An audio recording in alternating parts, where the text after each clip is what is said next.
రండి.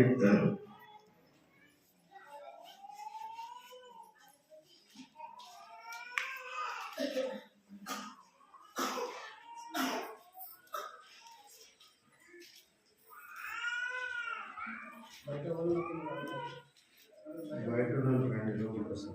సరే, లూకా సువార్త 2వ అధ్యాయం. లూకా సువార్త 2వ అధ్యాయం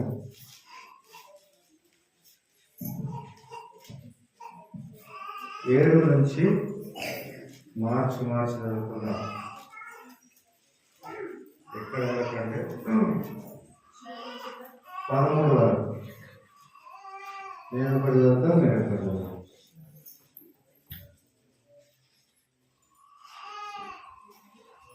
అయితే తన తొలిచూలు కుమారుని కని పొత్తిగుడ్డలతో చుట్టి సత్రంలో వారికి స్థలం లేనందున పశువుల కొట్టులో వారు ఉండబెట్టాడు.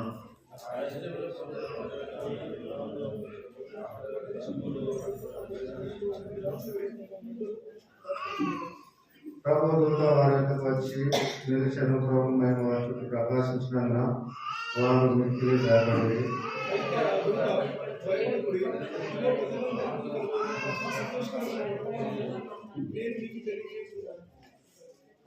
దావీదు పట్టణమందు నేడు రక్షకుడు మీ కొరకు పుట్టి ఉన్నాడు, ఈయనే ప్రభువైన క్రీస్తు.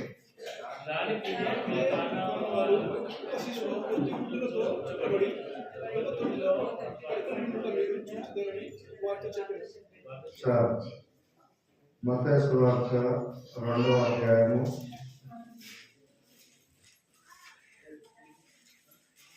10వ వచనం. అందరం కలిసి 10-11 అందరం కలిసి చదువుకున్నాం. తీసారా? వారు ఆ నక్షత్రం చూసి అత్యానందభరితులై ఇంటిలోకి వచ్చి తల్లి అయిన మరియను ఆ శిశువును చూసి సారథులను పోషించి తమ పెట్టెలు విప్పి బంగారము, సాంబారు, గోలము కానుకలుగా ఆయనకు సమర్పించిరి. యెషయా 9:6-9.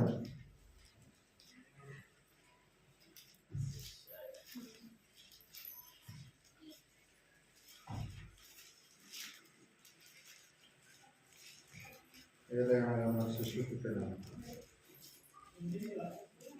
9:6. ఏలయనగా మనకు శిశువు పుట్టెను, కుమారుడు అనుగ్రహింపబడెను, ఆయన భుజముల మీద రాజభారమును, ఆశ్చర్యకరుడు, ఆలోచనకర్త, బలవంతుడైన దేవుడు, నిత్యుల తండ్రి, సమాధానకర్తయగు అధిపతి అని పేరు.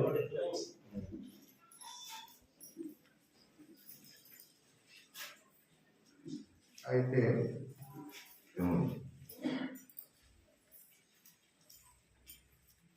ప్రారంభించుకుందాం.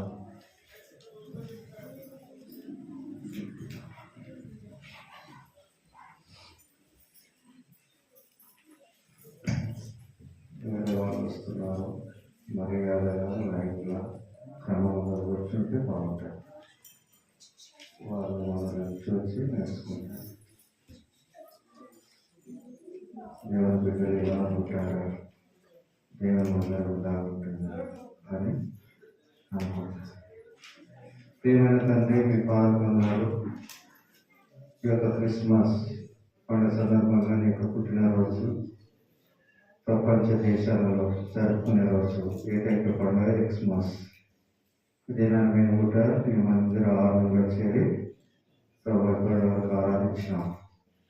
ఆరాధించబడిన కొరకైన వందనాలు. తిరిగి నా ప్రభావ యొక్క జనన విధానం కొరకైన వర్తమానం నాకు మాకు దయచేయండి. ఇలాంటి దాసుని జ్ఞానం చేసుకుని సురచండి, బలపరచండి, నోటి కూర ఉండండి, రక్తంతో ప్రోక్షించండి. నీ సాయంను, నీ ప్రసన్నతను, నీ వెలుగును, నీ ప్రకాశమును, నీ ముఖాన్ని కోరుకుంటూ సాధారణ అలంకార శక్తులను యేసుక్రీస్తు నామములో బంధిస్తూ ప్రభావ మరి మీరే నాకు సహాయపడమని యేసుక్రీస్తు నామములో ప్రార్థన వేడుకుంటున్నా తండ్రి.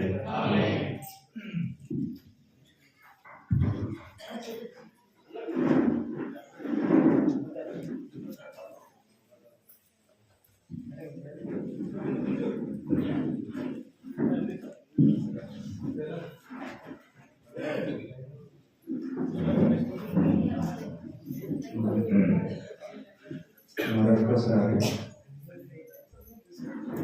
దేవుని నామాన్ని బట్టి ఈ యొక్క మందిరానికి ఎవరు నడిపించిన రీతిలో రాజకీయ నాయకులకు, మనతోటి సహపాఠి సహోదరులకు దేవుని నామాన్ని బట్టి మీకు వందనాలు తెలియజేసుకుంటున్నాను. క్రిస్మస్ శుభాకాంక్షలు మీకు తెలియపరుస్తున్నాను. అయితే చిన్న మాట, తిమోతి పత్రిక ఉంటారనుకుంటా, గుర్తులను తీసి చదవండి. ఎందుకంటే ప్రజల చేత ఎన్నుకోబడ్డవారు దేవుడు వాళ్ళకు రాజరికమును అధికారమును దేవుడి అనుగ్రహించినారు. మన మధ్యలకు మనల్ని ప్రేమించి సంఘాన్ని ప్రేమించి వచ్చినారు. మనం దేవుడి ప్రేమను పంచాలి. ఇది ఏంటంటే అందరూ అనుకుంటారు, ఏమనుకుంటారంటే క్రైస్తవత్వం అంటే ఒక మతం అని అనుకుంటారు. మతం కాదు, ఇది ఒక మార్గం. మనం ఒక ఊరికి వెళ్ళాలంటే ఒక మార్గం కూడా వెళ్తూ ఉంటాం. ఒక పొలానికి వెళ్ళాలంటే మనం ఒక దారి వెళ్తాం. అయితే దేవుడు ఎందుకంటే పశుపాపను ఎంచుకున్నాడు. మన యొక్క జీవితము మనం తప్పిపోయిన వారం ఉన్నాం. ఎందుకంటే మాట ద్వారా, తలపై ద్వారా, చూపుల ద్వారా తప్పిపోయిన దాన్ని వెతికి రక్షించడానికి మనిషి కుమారుడుగా ఈ లోకానికి వచ్చినాడు. మనం మాట తీర్చి తప్పిపోతూ ఉంటాం, పద్ధతి ద్వారా తప్పిపోతూ ఉంటాం, రకరకాల. అందుకే క్రైస్తవత్వం అనేది మతం కాదు. మేము అందరి గురించి ప్రార్థన చేయాలని మా యొక్క పరిశుద్ధ గ్రంథము సెలవిస్తుంది. చూడండి, మీరు తీయండి. తిమోతి పత్రిక ఉంటుంది కదా, రాళ్ళ కొరకు రెండవ అధ్యాయము ఎన్నో పత్రిక, మొదటి తిమోతి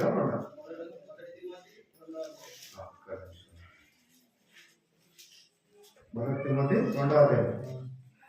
చెప్పు. మనము సంపూర్ణ భక్తియు మాన్యతయు కలిగి నెమ్మదిగాను సుఖముగాను బ్రతుకు నిమిత్తము అన్నిటికంటే ముఖ్యంగా మనుషులందరి కొరకును, రాజుల కొరకును, అధికారులందరి కొరకును విజ్ఞాపనములను, ప్రార్థనలు, యాచనలను, కృతజ్ఞతా స్తుతులను చేయవలనని హెచ్చరించుచున్నాం. బైబిల్ ఏం సెలవిస్తుందంటే రాజుల కొరకు, అధికారుల కొరకు, మనుషులందరి కొరకు ప్రార్థించబడ్డది. కాబట్టి తెలిసి తెలియక ఎంతో మంది ప్రార్థిస్తూ ఉంటారు, ప్రభా లోకంలో ఎన్నికలు వచ్చినాయి, మంచి నాయకుని ఎన్నుకునికే సహాయపడుతున్నారు. కాబట్టి మీ ఊరిలో మీతోటి మీ గ్రామస్తులు కూడా ప్రార్థించవచ్చు. కాబట్టి అధికారుల కొరకు ప్రార్థించమని బైబిల్ బోధిస్తుంది. కాబట్టి అధికారులను కించపరచాలని ఇక్కడ లేదు. అయితే ఈ అధికారుల కొరకు కూడా యాజకత్వము మీకు అందివ్వడానికి దేవుడు నరరూపిగా ఈ లోకానికి వచ్చినాడు. సరే, మనం భాగంగా పోదాం. అయితే క్రిస్మస్ యొక్క ముఖ్య ఉద్దేశం ఏంటిదంటే ఆయన ఈ యొక్క డిసెంబర్ మాసంలో జన్మించినాడు. ఈ క్రిస్మస్ ఒక ప్రత్యేకత ఉంది. ఏ ప్రత్యేకత ఉందంటే ఈ క్రిస్మస్ యొక్క డేటు మారదు. ప్రపంచ దేశాలలో ఎక్కడ పోయినా, హిందూ దేశం కావచ్చు, అరబ్ కంట్రీ కావచ్చు, ఏ దేశంలో అయినా సరే ఏంటిది ఒకే రోజు జరుపుకునే పండుగ క్రిస్మస్ పండుగ. కాబట్టి ఆ క్రిస్మస్ పండుగను జరుపుకునే మనము ఆయన ఏ విధంగానంట, ఆయన ఆ క్రిస్మస్ దేవుడు కుమారుడుగా ఈ లోకంలో ఉద్భవించడానికి, జన్మించడానికి ఆయన జగత్పునాలు వేయబడక మునిపే ఏమేమి ఏర్పరచుకున్నాడు.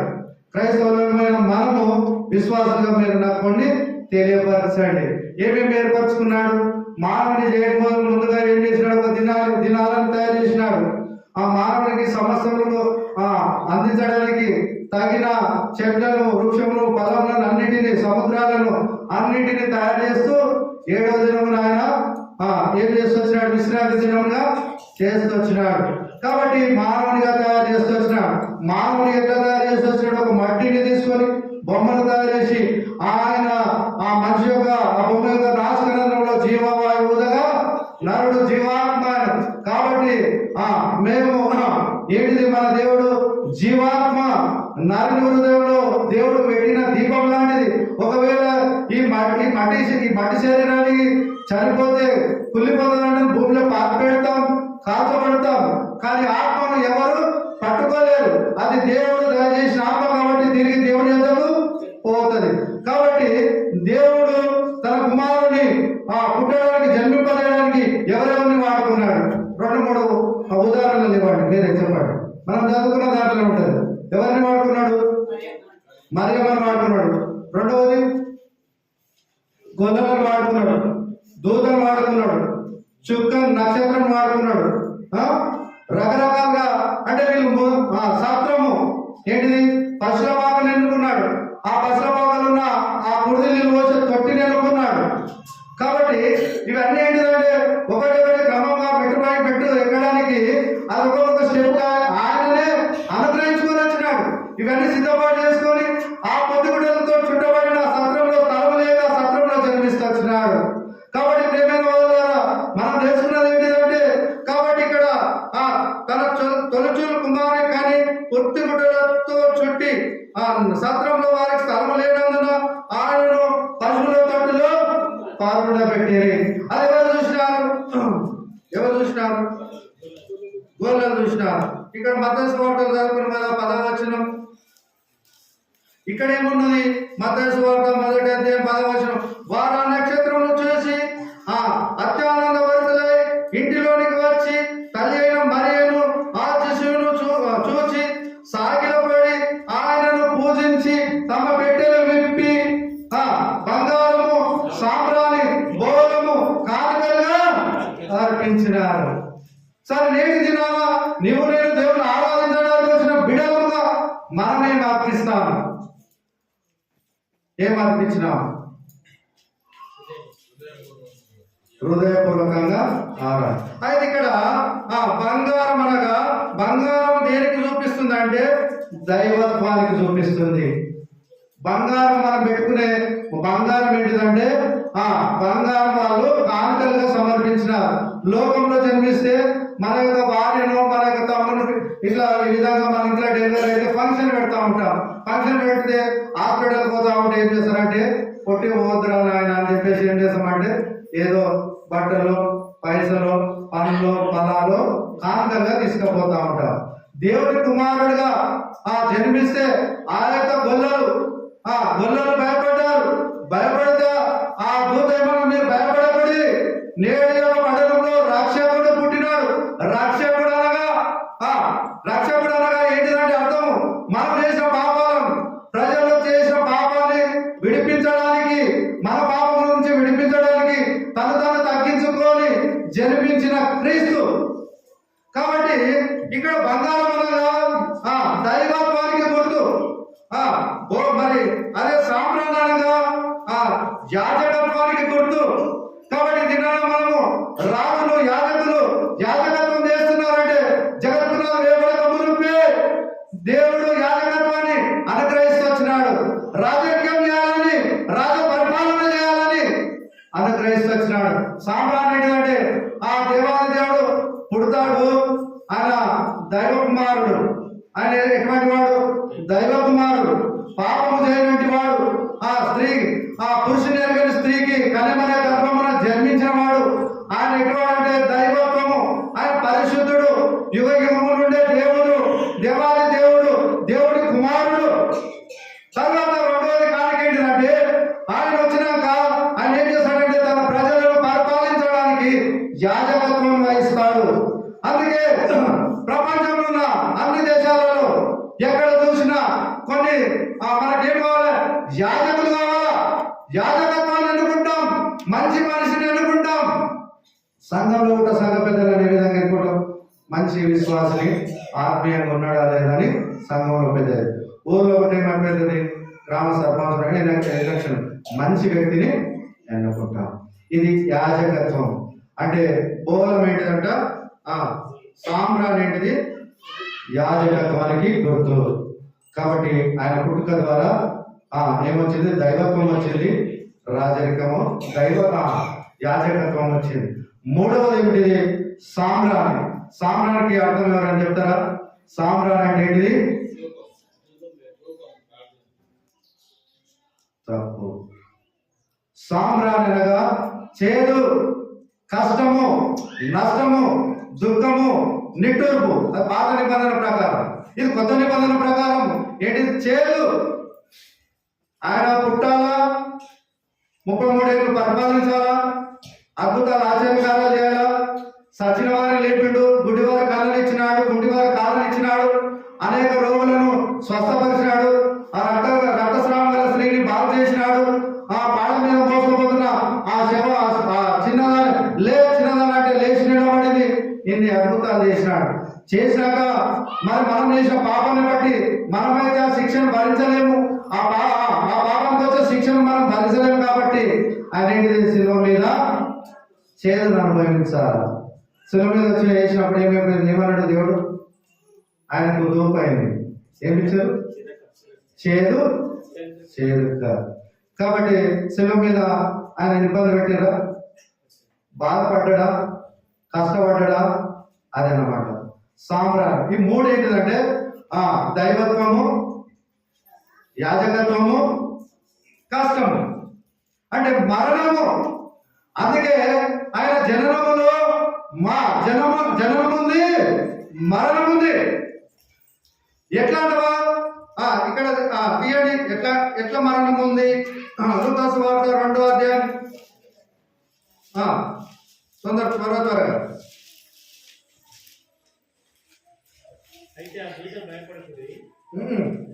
ఎక్కడంటే ఫస్ట్ 7వ వచనం. తన తొలచూరు కుమారుని కానీ పొద్దుగుడ్డలతో చుట్టబడి ఆ జననంలో మరణం ఉంది. పొద్దుగుడ్డలు ఎవరికి చుడతారండి? ఒకవేళ మనము యాక్సిడెంట్ అయి చనిపోయినామనుకో ఏం చేస్తారు? శవాన్ని పోస్ట్ మార్టం ఎక్కడ చుడతారు? రక్తపు గుడ్డలతో చుట్టిస్తారు, తెల్లబట్టాల. ఇది సాదృశ్యం ఏంటి తెలుసా? పొద్దుగుడ్డలంటే ఆయన జన్మతో మరణాన్ని తీసుకొచ్చినాడు. అది నిన్ను నన్ను రక్షించడానికి. ఎట్లా రక్షించడానికి అంటే మనం ఎట్లున్నామంటే గొర్రెలు లేని కాపరుల వల్లే జీవిస్తున్నాం. ఒక బడికి ఎవరు అవసరం? పందులు అవసరం. ఒక బడికి ఒక టీచర్ అవసరం. ఒక గ్రామాన్ని పరిపాలించాలంటే సర్పంచ్ అవసరం. ఒక వీధిని పరిపాలించాలంటే వార్డు మెంబర్ అవసరం. ఒక రాష్ట్రాన్ని పరిపాలించాలంటే ఒక ముఖ్యమంత్రి అవసరం. ఒక దేశాన్ని పరిపాలించాలంటే ప్రధానమంత్రి అవసరం. కాబట్టి ఒక డిపార్ట్మెంట్ ను నడిపించాలంటే ఒక హెడ్ కంపల్సరీ. కాబట్టి ఈ యొక్క దేవుడు మనిషి కుమారుడుగా పుట్టి ఆయన పొద్దుగుడ్డలతో చుట్టబడ్డాడు. కాబట్టి అందుకే ఆయన 33 సంవత్సరాల లోకంలో జీవించినాక మనం చేసిన శిక్షావతులు ఏం చేసినామంటే ఏదో దొంగతనం చేయలే, ఎవరిని తిట్టలే, ఎవరిని కొట్టలే, కానీ ఇవన్నీ మనం చేసినాం.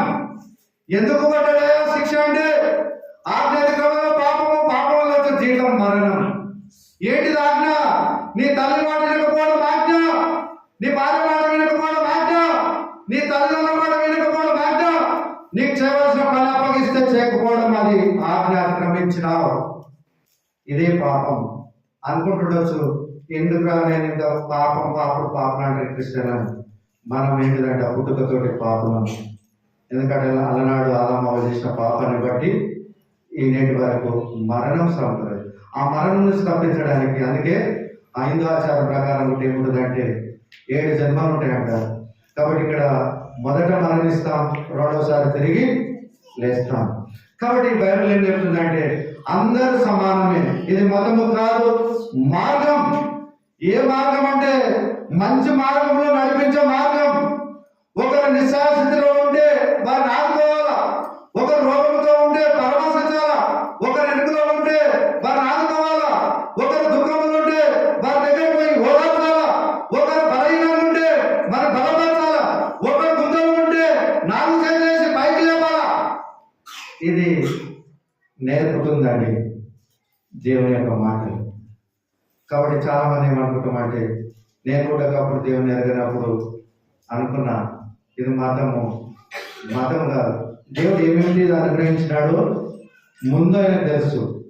మానవులకు ఏం అవసరమో ముందు ఆయన తెలుసు. కాబట్టి తెలిసి సమస్తం జరిగించినాడు. మన తెలంగాణ యావత్ ప్రజలు 4 కోట్ల మంది ఉన్నాం. కానీ 4 కోట్ల మంది ఒక్కొక్క తీరే ఉన్నాము. కానీ మన కన్ను ఇంకో కన్ను రాదు. మన వేలుముద్ర ఇంకో వేలుముద్ర వెరైటీ ఉంది. అందుకే ఇదంతా ఇక్కడ ప్రజా సంఖ్య రాయమని ఉంది కదా లోకసభ, ఇది అదే దారి. ప్రజల సంఖ్య రాయమన్నది ఎప్పుడో పెట్టిండు, జగత్తున్నారు వేయబడక మునిపే. బైబిల్ ప్రకారము ఆ జనసంఖ్య రాయాలి. మనకు కూడా ఓటింగ్ వచ్చినప్పుడు ఏంటిది, ఈ సర్వే చేస్తూ ఉంటారు, కుటుంబ సర్వే చేసినప్పుడు మన వేలుముద్రలు ఒకరికి పడవు. దాని ఆధారంగా చేసుకొని ఏంటిది ఆధార్ కార్డు. ఇప్పుడు నేటి దినాల్లో ఏది ప్రభుత్వం నుంచి మనం లబ్ధి పొందాలంటే కన్ను పడాలా, ఏలుముద్రలు పడాలి. పుట్టుమచ్చలు అవసరం, పుట్టుమచ్చలు పెట్టినాడు.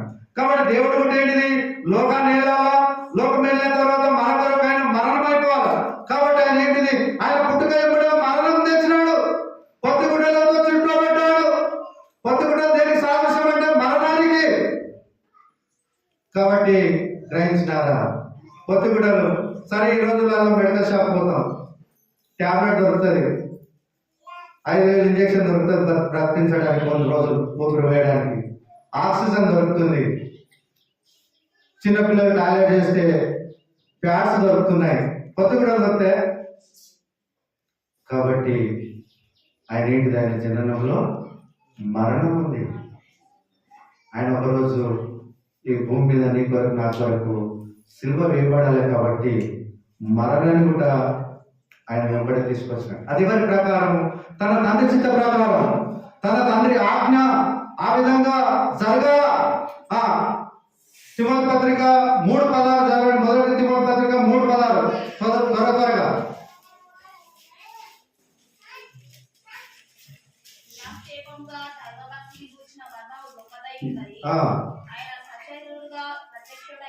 ఓకే, ఆయన ఎట్లా వచ్చినాడు, సత్యశరీరుడుగా ఈ భూమికి ప్రత్యక్షమైనాడు.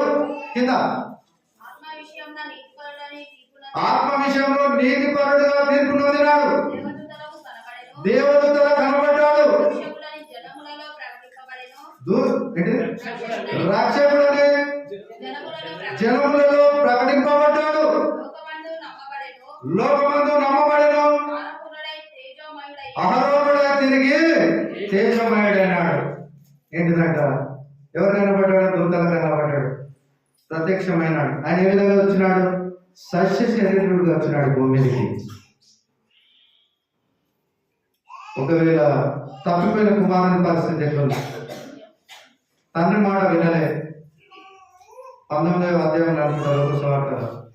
ఏముంది అక్కడ 19 కాదు, 19 నశించిన దాన్ని వెతికి రక్షించలేదు. మన ఇంటిలో ఏదైనా గొడవడుకుంటే మనం ఏం చేస్తాము, ఒక బంగారం పోయిందనుకో, ఒక కమ్మ పోయిందనుకో, దొరికిందా వెతుకుతాం, దొరకలేదనుకో బ్యాటరీ వేస్తాం, అందరిది కాదు అయస్కాంతం కూడా పెట్టి తీస్తా ఉంటాం.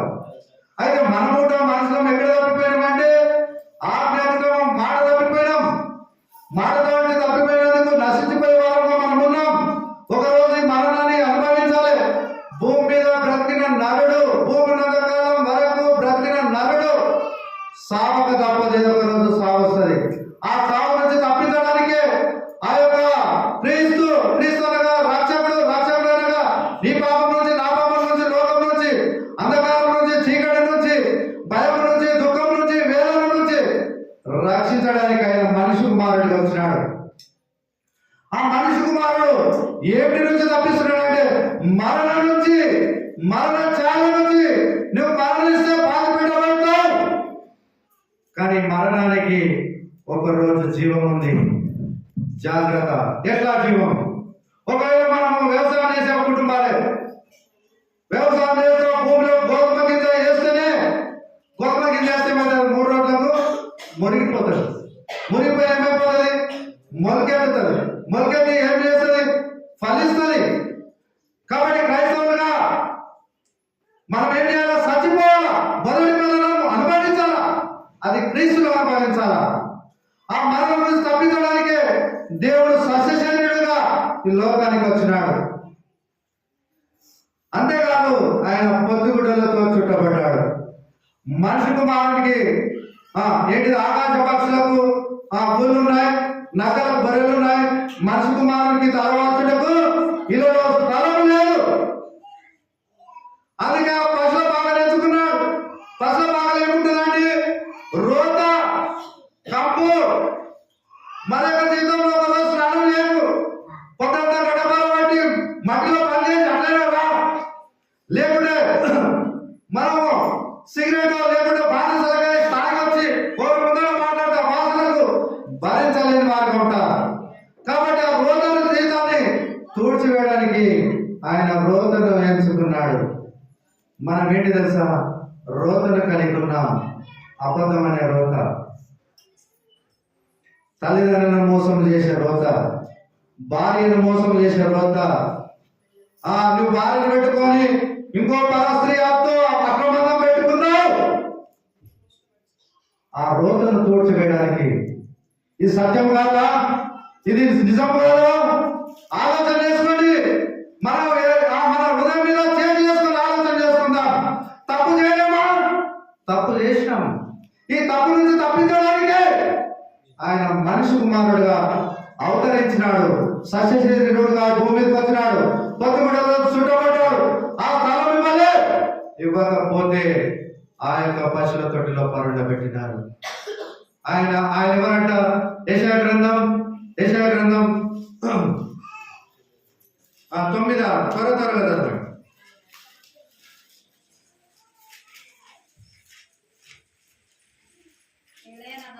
ఏలయనగా మనకు శిశువు పుట్టెను, మన కుమారుడు అనుగ్రహించెను, ఆయన భుజం మీద రాజభారం ఉండెను.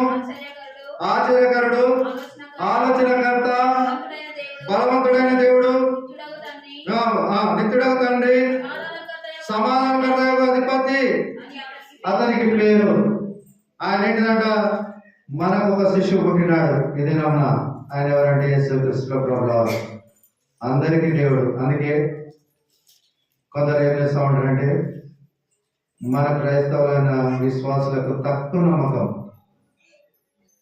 అదే మరి వాళ్ళు హిందువులు ఎంత పూజిస్తారంటే ప్రతి దేవుని పూజిస్తారు. అలాగ విశ్వాసం. ప్రతి దేవుని దగ్గర పోతూ ఉంటారు. అది వారికి ఉన్న విశ్వాసం. ఎందుకంటే ఏదో ఒకటి నాన్న మళ్ళీ అంటారు, మీ దేవుడే నిజమైన దేవుడు, నిజంగా మీరు చాలా మంచిగా ఉంటారు అంటారు. కాబట్టి ఇక్కడ ఏమున్నదంటే ఏలగనగా శిష్యుడు పుట్టెను, మన కుమారుడు అనుగ్రహింపబడి. నా కుమారుడు ఏంటిదంట? రక్షకుడు. ఆయననే ప్రభు అయిన క్రీస్తు. అయితే ఆయన భుజముల మీద ఏంటిదంట? రాజ్యభారం ఉండెను. రాజ్యమును భరించే భారము. ఆ భారం మీద ఎవరి మీద పెట్టినాడంటే ఈ దినాన ఈ లోకంలో ఉన్న రాజకీయ నాయకుల మీద పెట్టినాడు. ఒక గ్రామాన్ని పరిపాలించడానికి ఒక సర్పంచ్ మీద పెట్టినాడు. ఒక వార్డు మెంబర్కు ఆయన ఆ వార్డును పరిపాలించడానికి ఆయనకు రాజాధికారం ఇచ్చినాడు. ఒక డాక్టర్గా ఒక మనిషిని బ్రతికించడానికి ఆయన జ్ఞానం ఇచ్చినాడు. ఒక మనిషి చెడు మార్గంలో నడిస్తే మంచి మార్గంలో నడిపించడానికి ఒక క్రైస్తవుడిగా నువ్వు ఆరాటపడాలా. ఎవరిని దూషించదు, ప్రేమించాలా.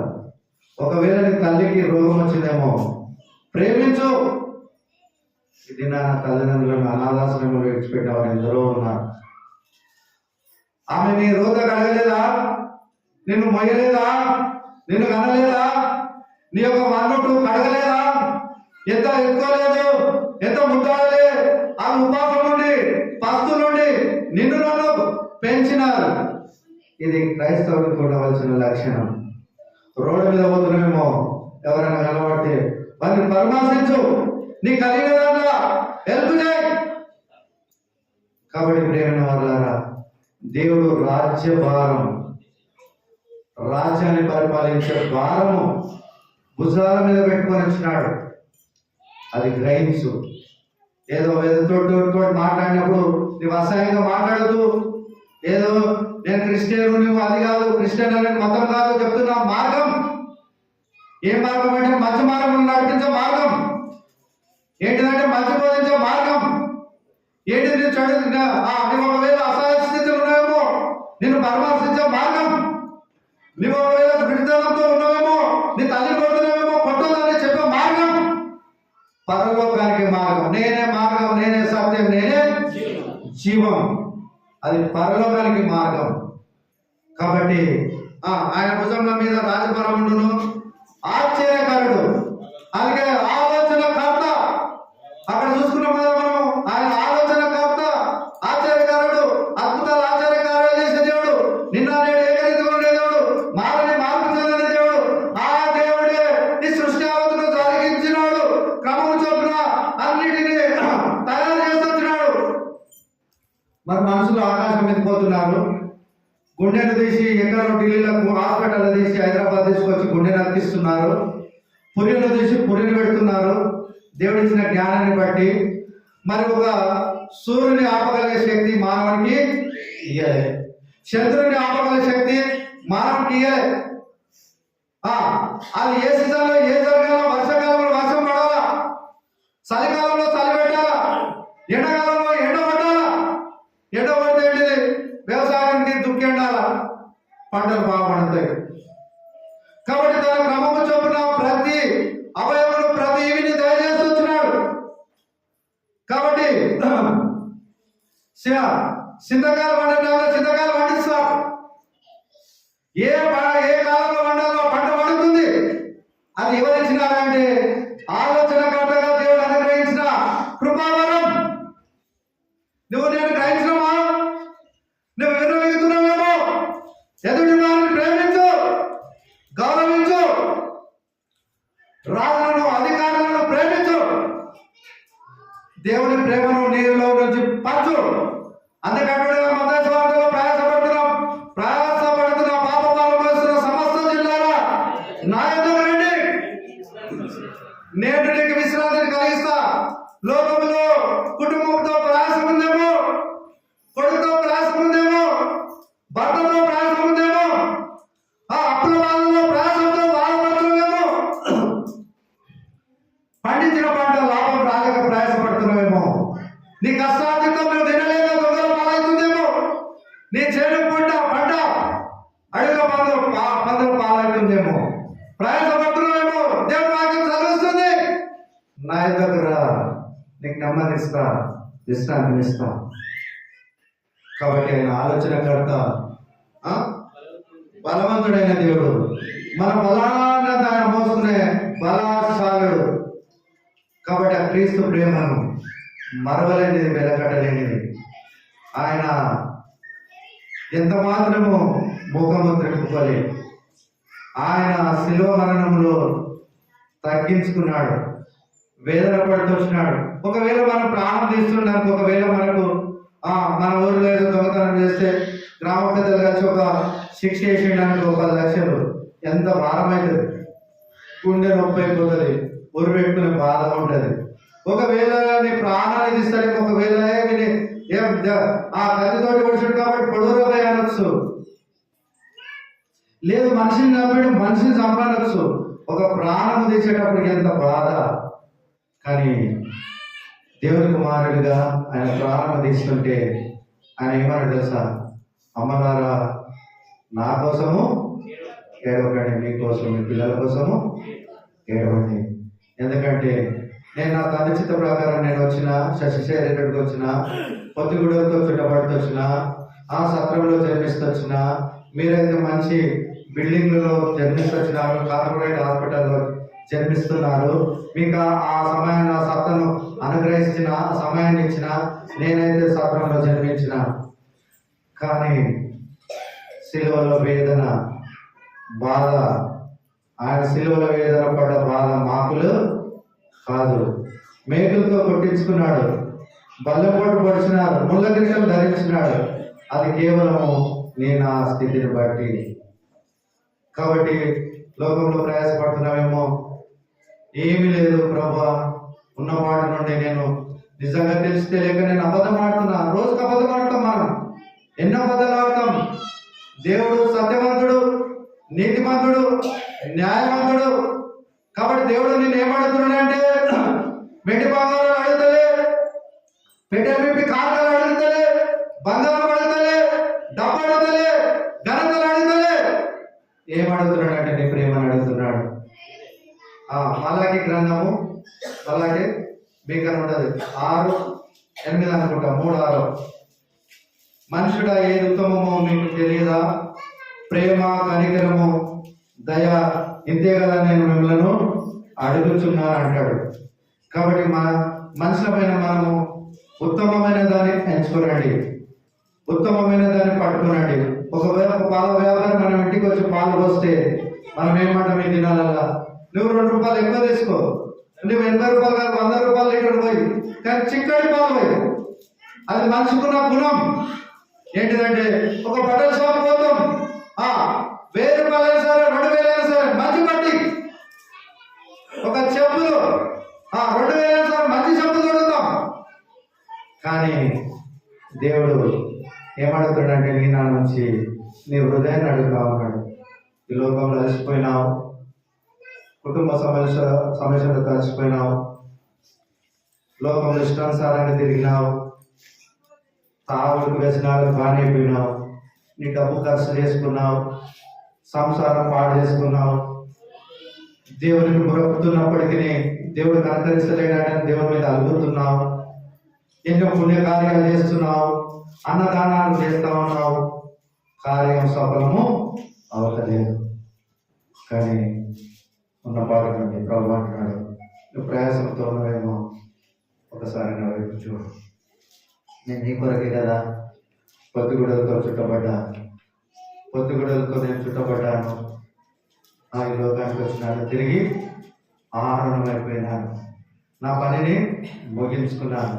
మన పని భూమి మీద ఏముందంటే, నువ్వు బ్రతికిన దినాలు మంచిగా బ్రతుకు, ఒకరు మేలు కోరు, ఒకరు కీడు చేయకు, ఒకరు నష్టపరచకు, పొరపాటు చేయలో మంచి పంట పండితే మన చేతిలో నాగం రేపాలని ఆలోచన చేయకు. ఒకరు మధ్య బతుకున్నారంటే వారి మీద రాజేసే పని చేయకు, అబద్ధం సాక్ష్యం చెప్పరు. కాబట్టి ప్రియమైన వాళ్ళ దేవుడు ఆయన జననములో మరణం ఉంది, ఆ మరణం నీ కొరకు నా కొరకు మరణించినాడు. బైబిల్ వాక్యం చదివిస్తుంది, ఆయన సస్య శరీరుడుగా ఈ లోకానికి వచ్చినాడు, ఏం లేనివాడుగా, రిక్తునిగా, ధనవంతుడై ఉండి దరిద్రుడు వచ్చినాడు. ఆయన అనుకుంటే అసాధ్యమైనది ఏది కాదు. ఒక మాట చేత సూర్యులను ఆపినాడు, సూర్యచంద్ర వర్షాన్ని ఆపినాడు. కాబట్టి సచిన వారిని లేపుతొచ్చినాడు. ధనవంతుడు దరిద్రుడు చూసుకున్నట్లయితే, ధనవంతుడు ఏమైపోయినాడు, ధనవంతుడు ఇంట దరిద్రుడు ఆయన బల్ల చుట్టూ పడే రొట్టె ముక్కలు తిరుగుతూ బ్రతికినాడు కురుకులతో. ధనవంతుడు గుర్తించలే, తన ఇంట పెంచుకున్న కుక్కలు ఆ కురుకులను నాకుతూ వచ్చినాయి. ధనవంతుడు ఐశ్వర్యంతో ధనం ఉంది, డబ్బు ఉందని ఉప్పొంగిపోయినాడు.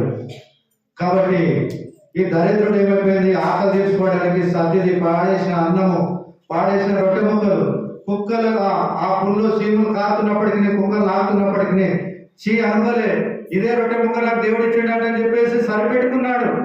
ఒకరోజు ధనవంతునికి వస్తుంది, ధనవంతునికి వచ్చింది మరణము, దరిద్రునికి వచ్చింది. ధనవంతుడు నరకంలో యాతన పడతా ఉన్నాడు. అందుకే హిందూ ఆచార ప్రకారం ఏమంటాడంటే, ఏమో పాపం చేస్తే నరకము, అదే నరకం ఉంటుంది అని అంటారు. 7 పుణ్యాలు, 7 ఆత్మలు, 7 జన్మలు ఉంటాయంటారు. కాబట్టి అందరం నమ్మేది ఒకటే. కాబట్టి మతం కాదు, మార్గం. కాబట్టి ధనవంతుడు అంటున్నాడు, చనిపోయినాడు, నరకంలో యాతన పడతా ఉన్నాడు. దరిద్రుడైన రాజులు దేవుని రొమ్ము పక్కన అనుకున్నాడు. అప్పుడు యాదకొచ్చి, నేనైతే చనిపోయినా, నా కనీసం నా కుటుంబం నాన్న ఓ లాజరు చేత ఆ చిటికన వెళ్తూ ఒక నీటి చుక్కని ఏమంటాను.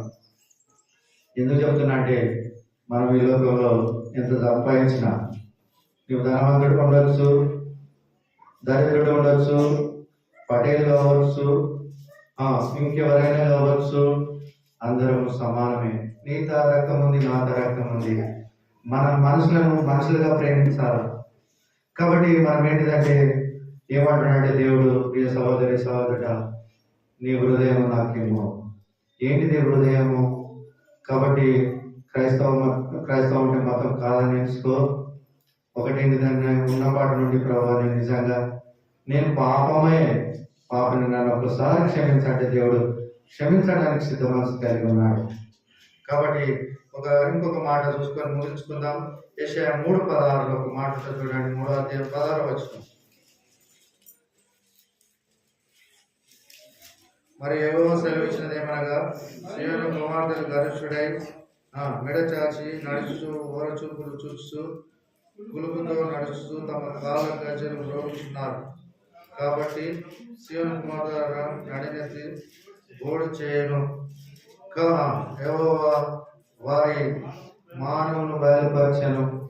కాబట్టి ప్రేమైన వాళ్ళ నిజంగా చూసుకోవాలంటే చాలా ఉన్నాయి, టైం లేదు. ఒకటే ప్రియ సహోదర నూతనంగా వచ్చిన మా ప్రియ అన్నలారా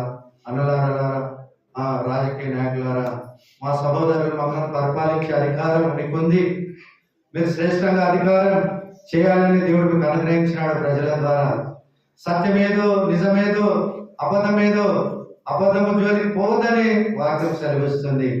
నిజంగా మీకు దేవుడు దీవిస్తాడు, దేవుని ప్రేమ వెల్లడిపరుస్తాడు. కాబట్టి మీకు నిండు మనసు నిండు నూరేళ్ళు ఆయుష్ పొడిగించాలని కోరుకుంటున్నా. క్రైస్తవులుగా మీ గ్రామానికి ఎన్నుకోబడ్డ వారి కొరకు మీరు ప్రార్థించాలి 24 గంటలు. ఈ రోజు ఎందుకు వచ్చినారు అన్నలు? దేవుని యొక్క పుట్టిన దినమని వాళ్ళు జరుపుకోవడానికి వచ్చినారు. కాబట్టి తిమోతి గ్రంథంలో రాళ్ళ వరకు అధికారుల వరకు ప్రార్థనలు యాజనలు చేయాలి. అది క్రైస్తవుల మీద ఉన్న బాధ్యత, బరువు, అది దేవుడు ఇచ్చినాడు.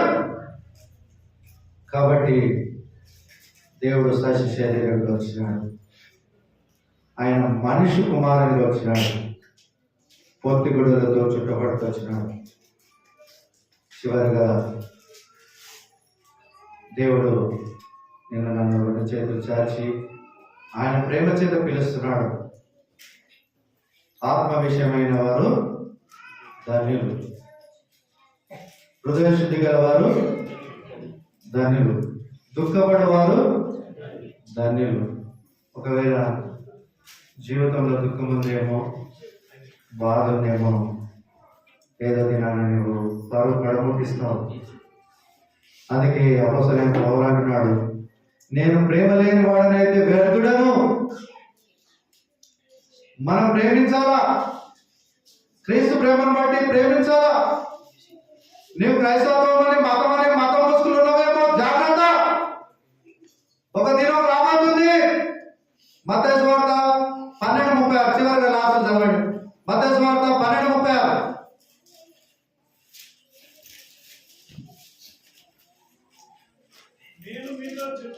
నేను మీతో చెప్పినదేమనగా, మనుషులు పలుకు ప్రతి మాట వ్యర్థమని ముందు ఎవరో తెలిసి ఉన్నవి.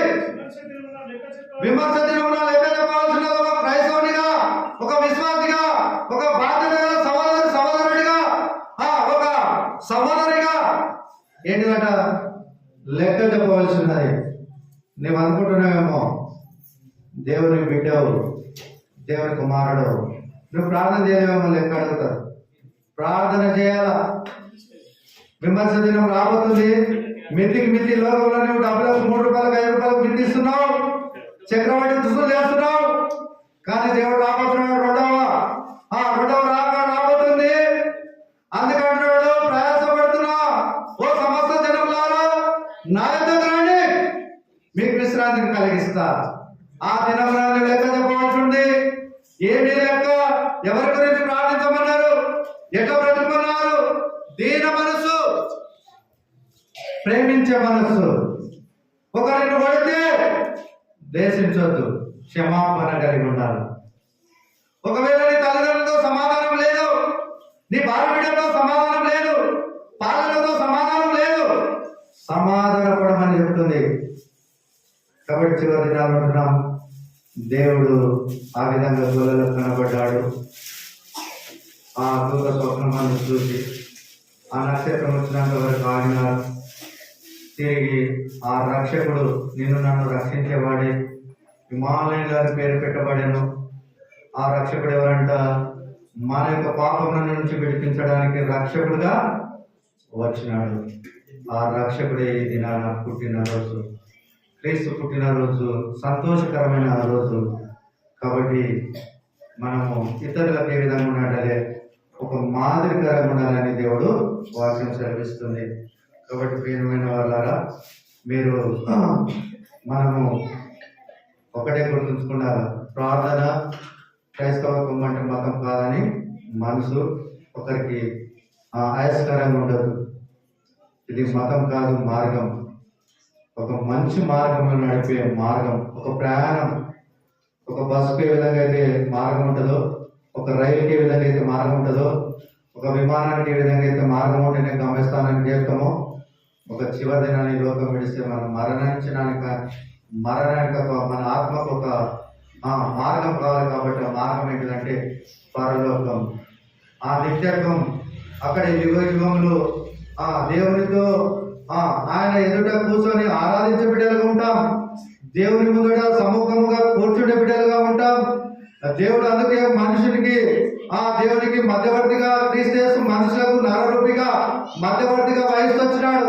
ఆయన ఎవరంటే యేసుక్రీస్తు ప్రభువు వారు మనకును దేవునికి మధ్యవర్తి. కాబట్టి ఇది జాగ్రత్తని మరవేసుకొని ప్రార్థన చేసుకుందాం.